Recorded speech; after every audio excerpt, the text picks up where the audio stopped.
Sith tonight on the Reedsters Lounge. Stay right here.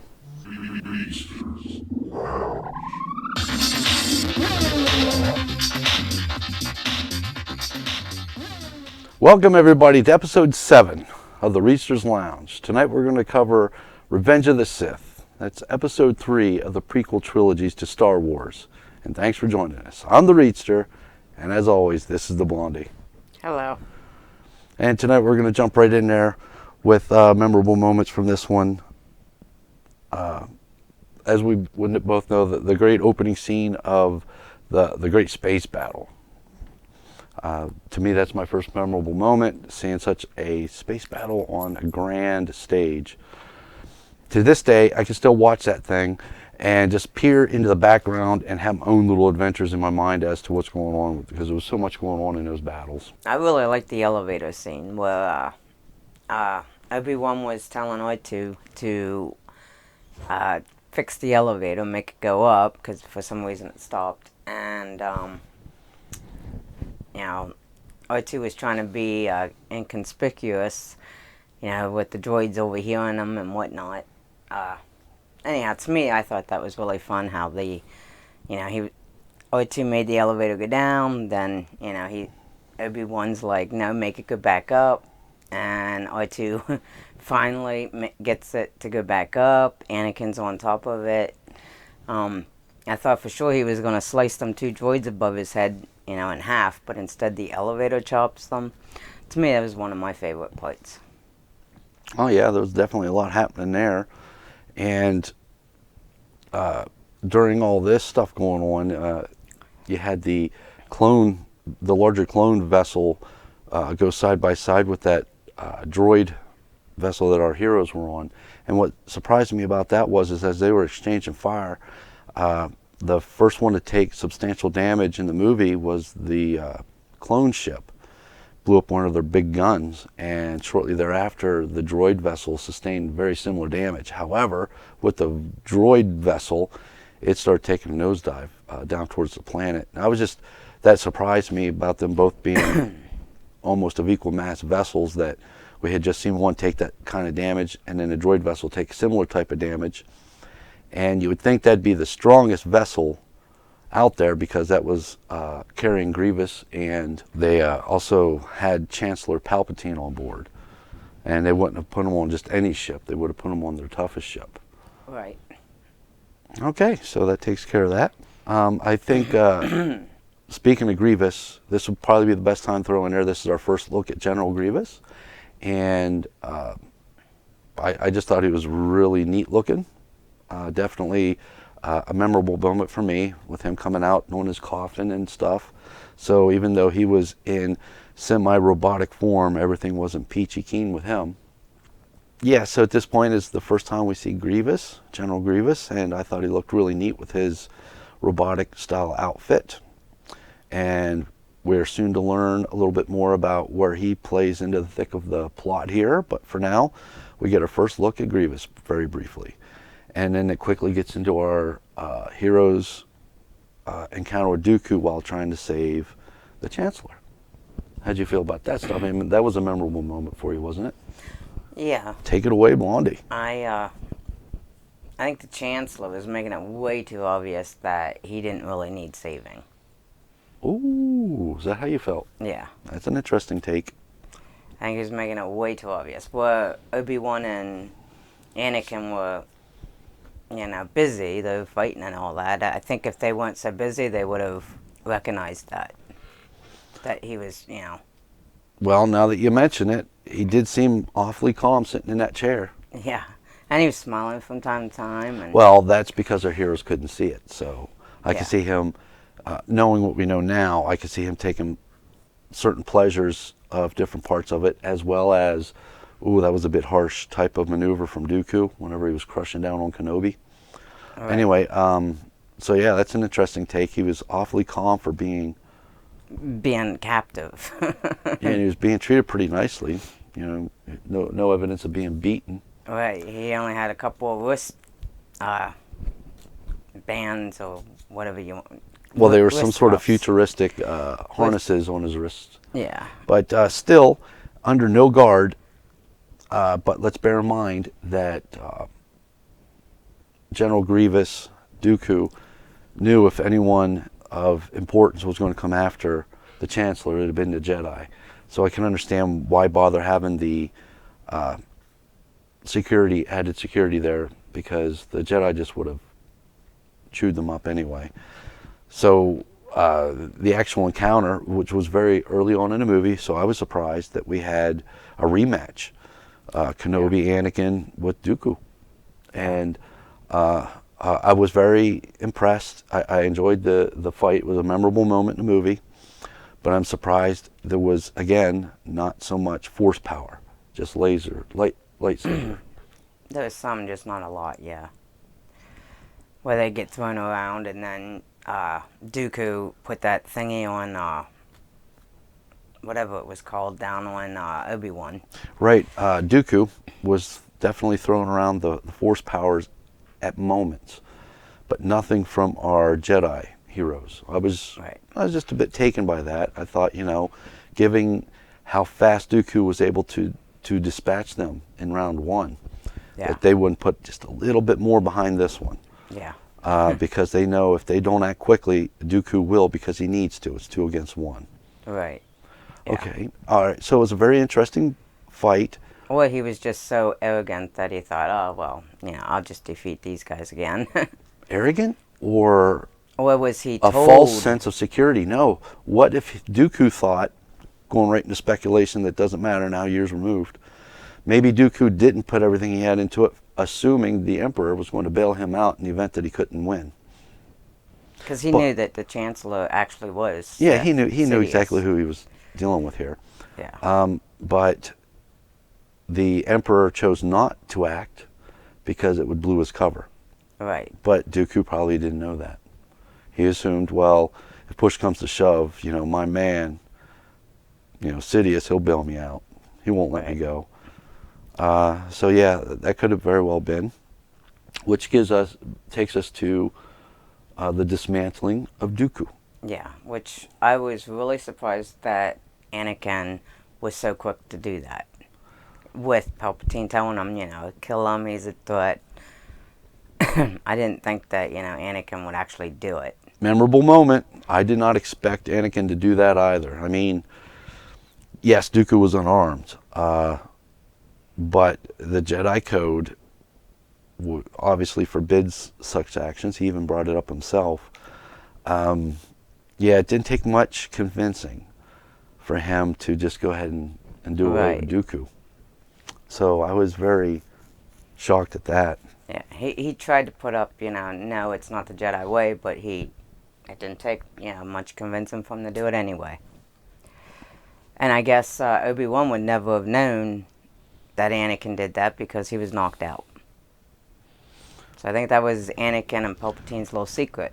Well, I agree that it was a secret as to how it actually went down. However, it was no secret that Anakin ended up killing Dooku. It's just a question of the circumstances. Anakin and Palpatine probably worked out a nice little lie to better resolve what happened, so we didn't have to come out with the plain truth as to how it happened. Right. Which, if Anakin wasn't, so set on his ways, he would have seen that, I think, a long time before realizing who the Sith Lord actually was. Now, at this particular point, I didn't have access to all the social media that we have today. So, other than word of mouth and what you might have caught briefly on television, I can say at this point, even I became suspicious of Senator, or now Chancellor Palpatine's position in all this. And I believed at this point that he was indeed the dark Sith Lord that everyone was talking about, alluding to up to this point. Right. I suspected before, don't get me wrong, I'm not a complete idiot. However, this is where I was telling myself, yeah, that's definitely got to be our guy. That's what I was saying. Yeah, that's what I thought the first time I seen it as well, without the internet and all that. I mean, just the way he was acting. Yeah, his demeanor, even as Chancellor Palpatine, was definitely changing more and more. the morphosis, if you will, was taking place, and we both agree that, yeah, at this point, it was a done issue. We're looking at the Dark Lord here, people. Yeah. But I guess Anakin and Obi-Wan couldn't really be suspicious at that point. They had a job to do, so all they knew is to follow the orders and rescue him and get him back to the Coruscant. Right, they're following orders. They're soldiers. Yeah. Well, I have to say Grievous was one of my favorite bad guys. General Grievous, I think he was like, for me, even over Darth Vader, I like Grievous the best. Isn't that a weird thing, though? I mean, almost have to feel bad about coming clean about feeling any kind of empathy towards a bad villain in a movie. It almost makes you have to say it under the tongue, like, I like this guy kind of. I don't want to tell nobody. Isn't that kind of weird how we still do that to this day? And it's a movie. We enjoy it. Yeah. But just in earlier episodes of our own show, whenever I was trying to show a little creative love towards Darth Maul, I was still feeling guilty as I was saying it. It's like, well, what is there to feel guilty about? It was a story, and that aspect of it I liked. It doesn't mean that I'm going to go out with a double-bladed sword and start trying to attack people because in the name of Maul. No, it's Well, I just like Grievous' style, and yeah, I like how it was a like well-designed character, great lines in the movie. I like how he turned into like a spider, and then his will ship. To me, it was great action. Yeah, there's a lot of unexpected things. I agree. Grievous was a really great character in the movie that made it even better. Yeah. It would have been less of a movie without Grievous. But I also liked everyone's, lizard ride. But yeah, I was just taken aback the first time I seen it with Grievous, and how he turned into like a spider-like type of creature and made his escape. Okay, everybody, I can level with you right now. Her and I, meaning Blondie and I, have both played Star Wars online, okay, and the Old Republic, and we still do off and on. So there is a point in which in the game you can start acquiring rides such as the one Obi-Wan had in Revenge of the Sith.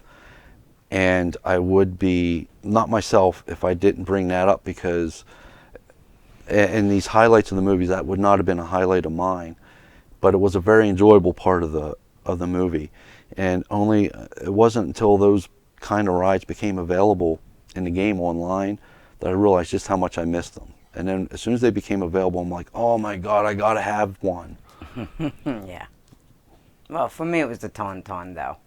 Well, we've got to be careful. We don't want to skate into the Knights of the Old Republic online thing. We got to keep it to the movie, people. Yeah. But the game is very cool. We could do a whole show on that, probably a couple. When everyone returns back to Coruscant to review the battle that just took place, we get a private session with Anakin and Padme, where Padme reveals she's pregnant. And that's why I bring it up, because that was a memorable moment for me in the movie. That is when we learn that she is, in fact, carrying Luke with and Leia. child. And then, of course, Anakin starts having his dreams like he did whenever his mother was about to die. So now he's really conflicted. And I will not try to draw in too many thoughts fast forward to today, but I can at least say there's a lot of speculation as to where that sort of stuff was coming from. And I don't want to pretend that I knew all these things back when we were watching the movie, so I'm not going to throw them out here. But that was strange how he was receiving these visions of what was to come with Padme at birth. And it got my attention too. And at the time, I just figured it was his connection to the Force that was able to, because it was such a traumatic experience in his future, it was coming back to him now to ward him away from it, sort of warn him. And that's the way I took it at the time. It was just unusual. Well, that's how I took it as well. And so therefore, because of the dreams, and it did happen with his mother, he was pretty adamant about that it was going to take place again with her. If it was the battle with Grievous or if it was the battle with Dooku, where you got Obi-Wan going up the steps and he's fighting a headless droid. Oh, that was with Grievous when Anakin and Obi-Wan got their lightsabers back. It wasn't just Grievous they were fighting. It was two newly introduced guards that wielded some kind of double-headed staff. Yeah. And when Obi-Wan decapitated the one new robot that was fighting him, Obi-Wan thought the fight was over. And then to his surprise, that thing just started saying, hey, look what I can do. And he started whizzing around that weapon again. Yeah, I really loved that part. I mean, the first time I seen it, I laughed out loud. And then, just every time I see it, I really like that part. Him fighting that beheaded droid. And so apparently their processing unit is not kept in the head area that we would all assume it would be. It must be kept more centralized in the core somewhere in the body. All right. Okay, so then our next memorable moment takes us to, for the first time, Kashyyyk, and we get a look at all those Wookiees. Oh, yeah. Not expecting that. That was awesome. Yeah, I agree. Yeah, I love that because I was always, a big Chewie fan. I really liked seeing all them Wookiees. Now, we didn't spend a whole terrible lot of time there, but we spent enough time there to where I was very pleased and extremely entertained because they threw a lot of battle scenes in there, heavy battle scenes, which really, I'd like to add, really gives this whole battle that the droid army and allies were having with the clone army to show the scope of just how broad and huge this fight is. It was a wonderful way to take us there. Yeah, I agree. And we certainly didn't have time, obviously, to visit every planet that actually had a going theme and align a scene to interact in to get you a little bit more familiar with the environments, which we've seen later on with Order 66. But they spent just enough time there at Kashyyyk with the Wookiees that I was happy. I agree. Okay, then as we fast forward on, my next memorable moment is when Obi-Wan is assessing the army that he's after, more specifically General Grievous. And he, in his infinite wisdom, I don't know what he was thinking, but he hops down from the elevated walkway above, and he somehow managed to get his one-on-one with General Grievous. Now, I don't know how he knew. Maybe there's more of a backstory between these two that was never covered in the movie. But Obi-Wan definitely had his fingers up to his chin, trying to assess the situation. He makes his leap of faith, and just after a short dialogue with Grievous, he gets his one-on-one with him, as Grievous orders everyone else to stay back. Right. And the reason why I bring this up as a memorable moment, let's face it, 4 lightsabers, people. Yeah. Let's do it. Grievous is going to show poor Obi-Wan what it's like to really wield some power. All right, but it didn't take Obi-Wan long to, take off 2 of his lightsabers. So. Yeah, that's true.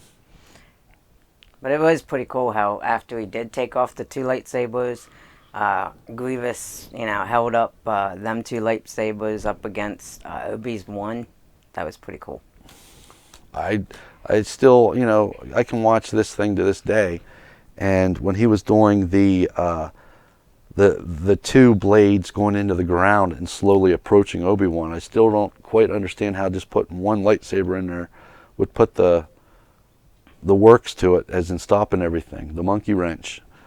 And Obi-Wan not being concerned about, well, what's Grievous going to do with those other 2 sabers? Yeah. Fortunately for Obi-Wan, apparently Grievous had said about having some Force training by Dooku. let's just thank the Force that that training also didn't include Force powers, or I think Obi-Wan would have been in a world of hurt. Oh yeah, he was already by the end of it. He was hanging off the side of the ship. Grievous coming to end him before he grabs that pistol and shoots him down. And one last quick note about that fight is, as you were saying, Obi-Wan towards the end lost his weapon. Why didn't we see Force powers coming out of Obi-Wan? All right, I lost my principal weapon in the lightsaber, so I got to start Force pushing this guy all over the place instead of being slammed up against that ship he was rammed up against. Slide that ship over into Grievous and try to knock him off the edge or something. I'm just saying, Yeah. I was completely entertained with the fight the way it happened. But in reflection, all these years later, I'm just surprised that we didn't see more of a Force Obi-Wan at the end of that. Just a critique that obviously will never happen and doesn't need to happen. It's just my own little speculation moment. Anakin has been allotted special visiting privileges with the Chancellor because the Council don't trust him, and Chancellor is, for whatever the reason, being extremely friendly to Anakin. And as this relationship unfolds, we learn through the Chancellor himself that he was trained in the dark arts, and Anakin throws it all together pretty quickly, and we all then discover that Chancellor Palpatine is the Sith. dark Sith Lord Yeah. that was eluding everyone. Right. That was a memorable moment. How that unfolded sort of just puts it out there. But then, he goes and gets Windu. Anakin goes and tells Windu. And then you got Windu confronting him, telling Anakin to stay at the temple. And Anakin, he just can't follow instructions.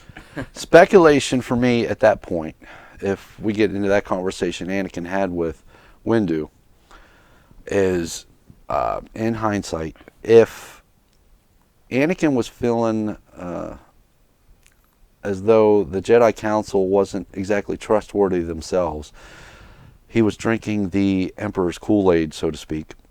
I think Mace Windu, sensing that there was a lot of turbulence within Anakin, and if Master Windu truly understood and appreciated the power that this young Anakin Skywalker wielded, then I don't see why he had to be so standoff with Anakin at this point. Why not be more forthcoming with what they suspect and what they've learned, and try to reassure Anakin that remaining here at this point and letting them go and make the arrest was more appropriate, instead of sort of just barking an order at him and then expecting him just to listen. Right. I mean, it serves the story, I guess, because Anakin has to go, so we can't sugarcoat this too good for him to where he might actually be obedient and wait.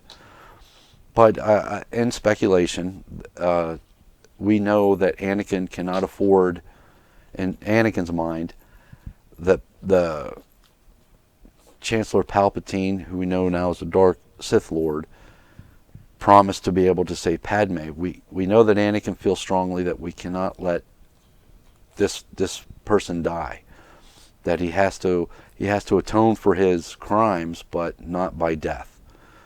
And since Mace Windu and some Jedi go over there, which are not announced to us as to who these Jedi are. If you're steeped in Jedi lore, you know exactly who these Master Jedi are, but we don't, because we're just watching a movie. So they're just some Master Jedi. So I understand that when Mason and company goes after to arrest the Chancellor, Anakin wanting to be there because it's not necessarily to do anything. He just wants to ensure that the Chancellor survives the arrest, and the Chancellor doesn't do something that provokes a death sentence on the spot, because he still wants to very much save Padme. So then, of course, Anakin takes the ride over there, and the only ones left now at this point is Mace Windu Windu holding that lightsaber to the Chancellor's face. Long story short, because everyone's seen it, I don't have to do a blow-by-blow, but Mace does go to what appears to strike down the Chancellor, and Anakin, in defense of the Chancellor, whacks off Mace Windu's hand. Now, at that point, I still don't believe he was being Dark Jedi. You know, he wasn't being a Sith about it.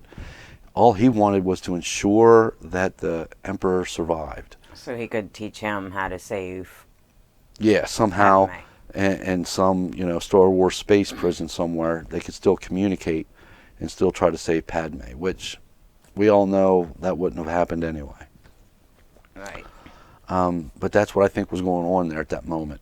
It wasn't at all Anakin struggling with the light side, dark side. He was just there to ensure that the Emperor survived because of Padme. And unfortunately, the Emperor took full advantage of that and finally actually did destroy Mace Windu. Which I think Anakin should have stopped the Chancellor from doing that. I mean, once he realized the Chancellor has, you know, is strong, he's not weak, he's not defeated, he should have stopped him. Right, I agree. I think it would have been perfectly acceptable since he just took Mace's hand off. Why not take the Emperor's both of his hands away? He'll survive. Yeah.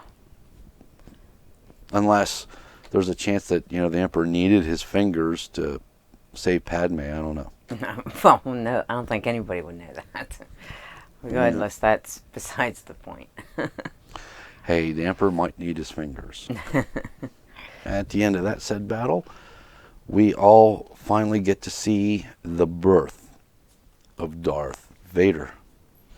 We don't have to talk about it as in past tense. We're witnessing it for ourselves, so that's a memorable moment. Yeah, well, I have to tell you, I was really intrigued in that the first time I seen that movie because it was just shocking to me how Vader became. So I was like, wow. And then to see him killing children and stuff, I thought, yeah, Vader's cool and whatnot, but I didn't think he'd get that far. It was a bit off-putting, not in a bad way, just a notable way, when Anakin took to his knees to swear an oath to the Emperor, and then Emperor telling him, you know, christening him his new name, Lord Vader, and rise, or Darth Vader, rise. It just seemed funny watching Anakin roaming around there for a brief moment as Darth Vader, but he was still looking like Anakin. Yeah. It kind of took me out of it a little bit. Yeah. Yeah, you're right. And then to solidify his place in the dark side, he had to immediately start doing evil-like things. And so, you know, what's the Emperor do? He sends him straight to the Jedi Temple and hack up every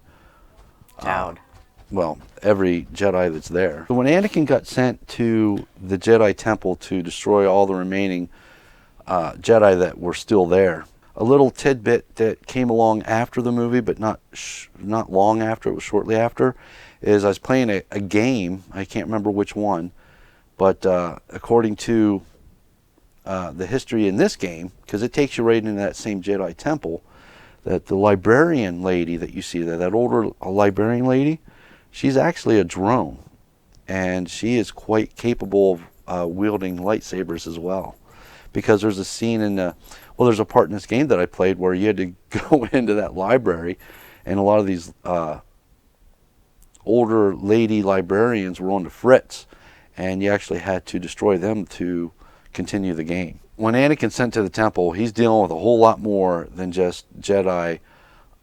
He's also dealing with those droid machine librarian things, and who knows all what else is set up as defenses in the Jedi Temple.